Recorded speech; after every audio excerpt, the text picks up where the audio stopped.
as well as today is a very remarkable day for the Vishwa Vaishnav Raj Sabha, is it not? And Vishwa Vaishnav Raj Sabha was founded by Bhakti Pramod Puri Maharaj. It was in 1993-94 in Vrindavan. So Vishwa Vaishnav Raj Sabha, it is very,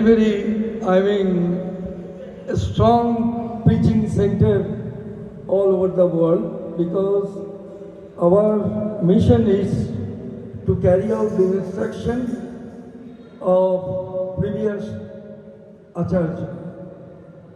At least I know that Vishwa Vaishnav Raj Sabha, that every year they are celebrating here, and Gopinath Gaudiya Math, Madhav Goswami Maharaj Math.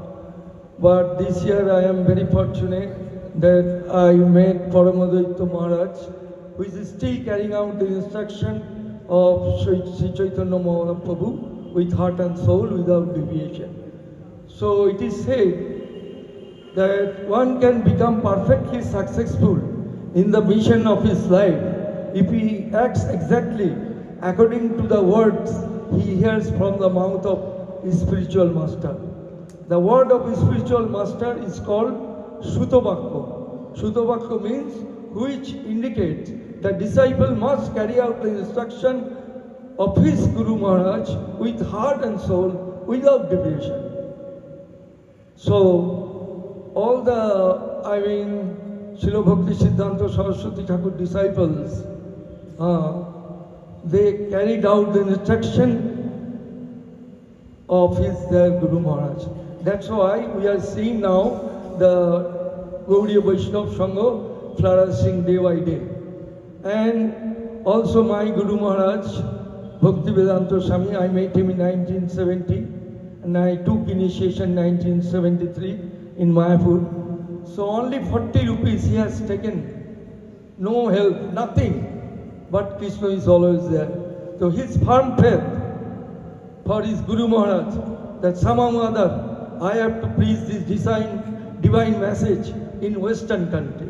So Krishna is there, Srila Bhakti Siddhanta Saraswati Thakur there, and all the exalted Vaishnava are there. By their blessings, now the Vishwa Vaishnav Raj Sabha and all other Gaudiya Maths is gone day by day flourishing. Why? This Chaitanya Mahaprabhu's prediction that Prithivite jato ache nagoradi gram sarvatto prochar hoibe mor naam. So that prediction has become true. And not only that, in 56 years, I joined 1970. Also, previously I used to go Madhav Goswami Maharaj, and he is my Shikha Guru. So I have learned that purity is the force. It does not matter whether I am a Grihastha, Brahmachari, Sannyasi or Vanaprastha. But if I am pure in my activities, then my whole life will be successful. Thank you very much.